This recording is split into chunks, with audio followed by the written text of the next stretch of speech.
This is the longest canopy walk in the world, he said, over 480 meters. So that's pretty exciting. I get to do the longest canopy walk today and the biggest cave in the world tomorrow. All kinds of good stuff. Anyway, canopy walk.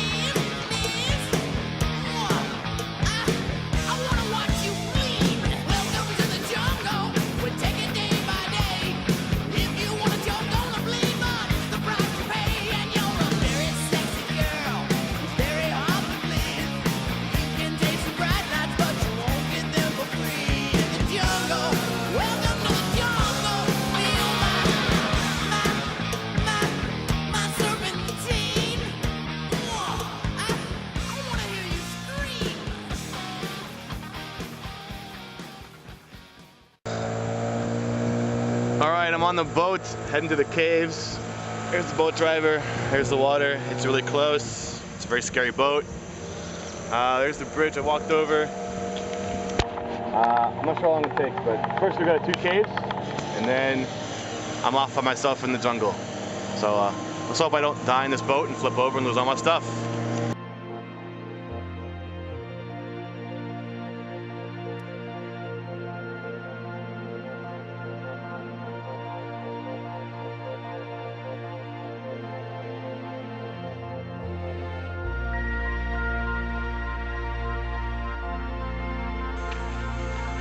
Alright, we just reached the beginning of the Headhunters trail. This is what I got to walk through for the next 8.8 kilometers. But I'm not alone. I found some more friends to join me in my trek. So there's about 7 of us, I think. Should take about 2 to 3 hours to get to the camp. I'll see you there. I'll keep you updated on the trail.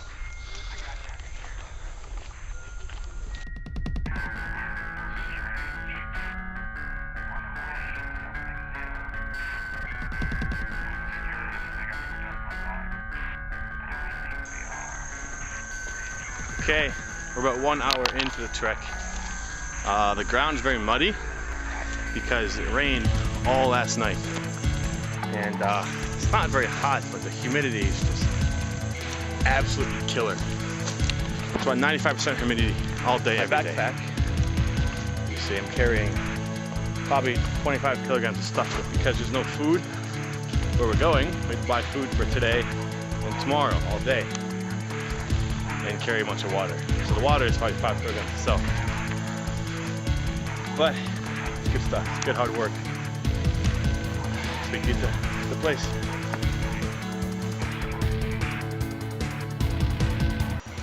Alright, we made it.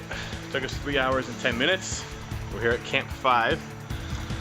Little campground where everyone stays for the night. River there. We'll be going swimming in a minute. Here's our room. No ceiling, no walls, just a line of beds. There's the guy on the trip, he's from France. My bed right there, yeah. Yeah, it was hard, it was good. Muddy, wet, saw a lot of cool animals. But I didn't take many pictures because once you take a couple, they're all the same. It's just jungle, jungle, jungle, but it's beautiful out here. Anyway, I'm about to go take a dip in the river, cool off, before I commence my trail for tomorrow.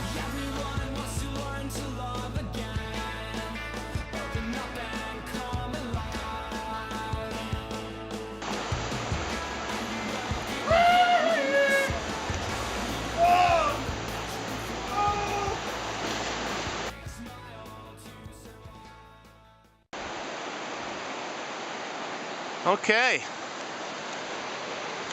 7:30 in the morning. I'm setting off on the second part of the Headhunters trail, about 11 kilometers. There's the camp I'm leaving, right there. Of course, last night it rained all night, very, very hard. So the ground will be muddy and muddy and muddy. And this time, there's nobody behind me. The other people who I'm with, they went to a different trail.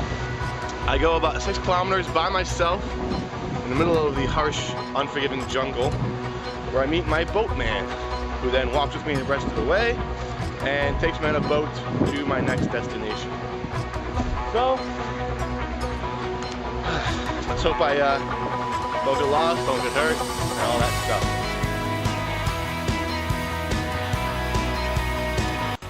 Now in the jungle, there's a lot of big trees. And since this is a trail, sometimes big trees fall on the trail. I've encountered several that have been cut up and you can walk through them. This one, however, must have just fallen last night because it's right in the middle of my trail. And I had to decide which way to go over it.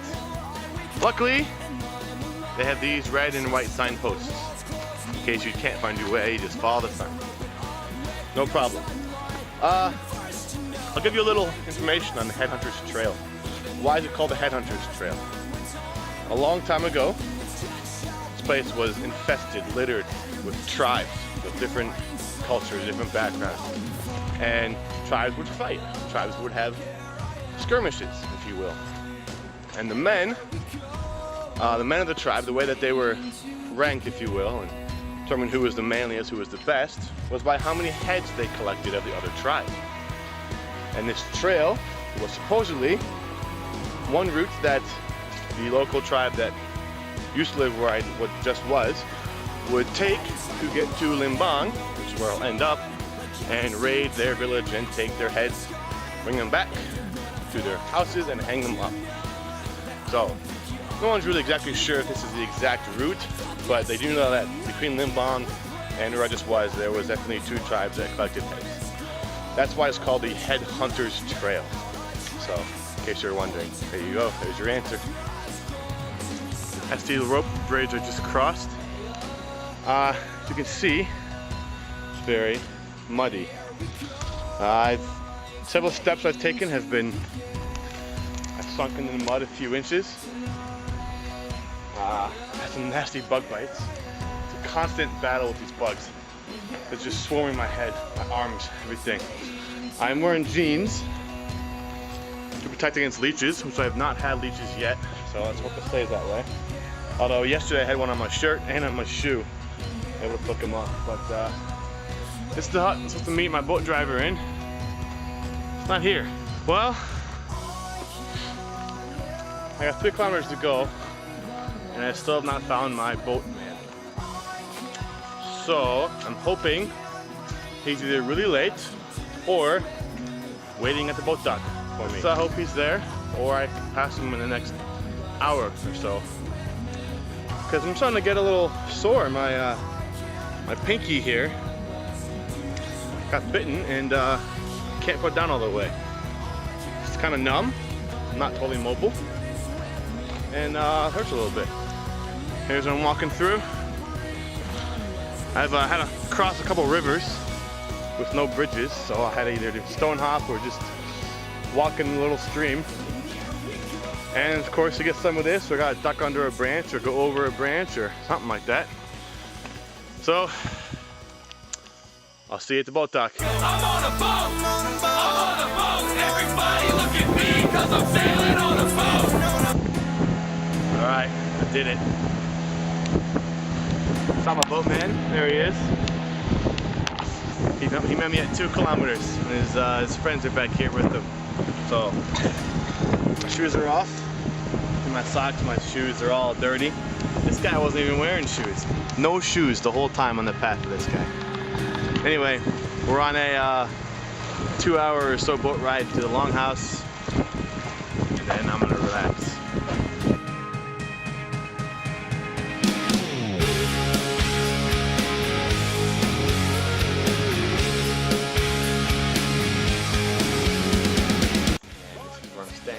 Night.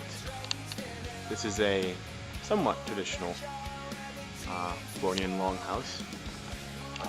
Also, they've added a few minor conveniences inside each one of these.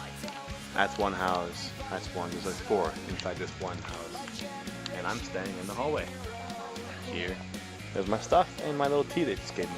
Show you that I just showered in a bucket of cold water. Basically, over there is the shower.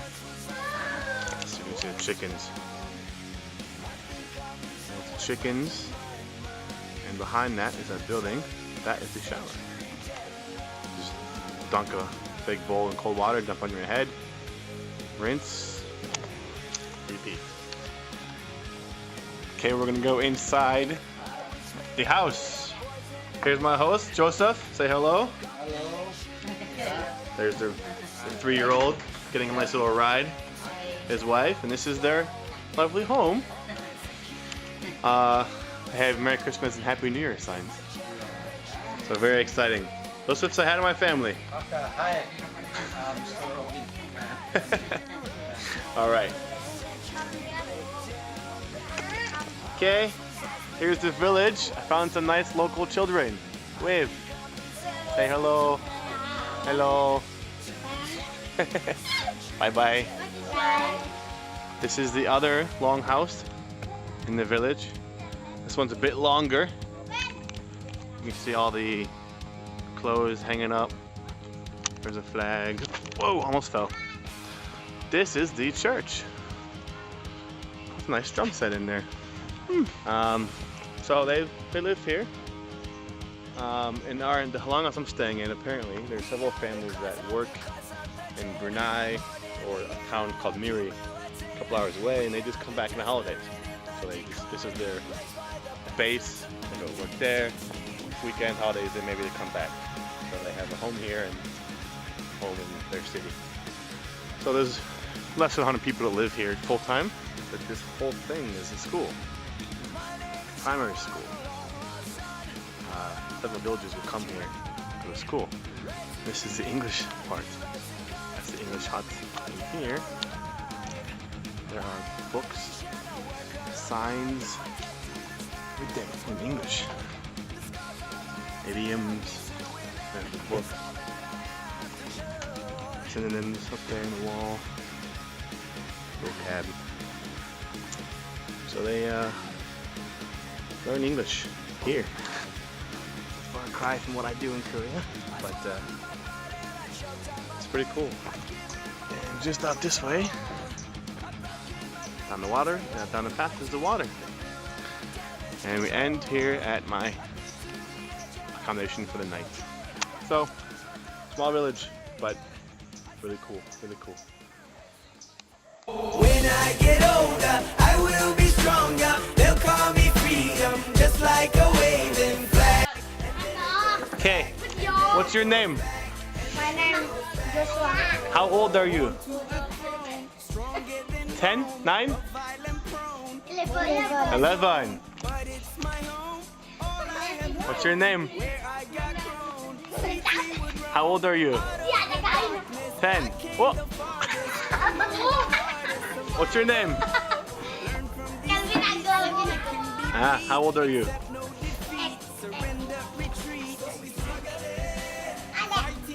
How old are you? 8. Wow. How old are you? 11. Maybe he can't talk. Is he 4? 6. Okay. And Lucila? How old are you? 10. Everybody say hello. My Headhunters trail experience. My feet are still hurting. My legs are still hurting from hiking about it. My blisters are almost gone. It's great. The trail was awesome. It's beautiful. Kind of tough with the backpack, but second half was a lot harder because it wasn't well maintained. It's a lot of logs, and creek beds with no bridges and all that stuff. The guy that got me wasn't wearing any shoes, so it kind of made me feel a little sissy, but it's all good. Anyway, hope you enjoyed part 2. On to part 3.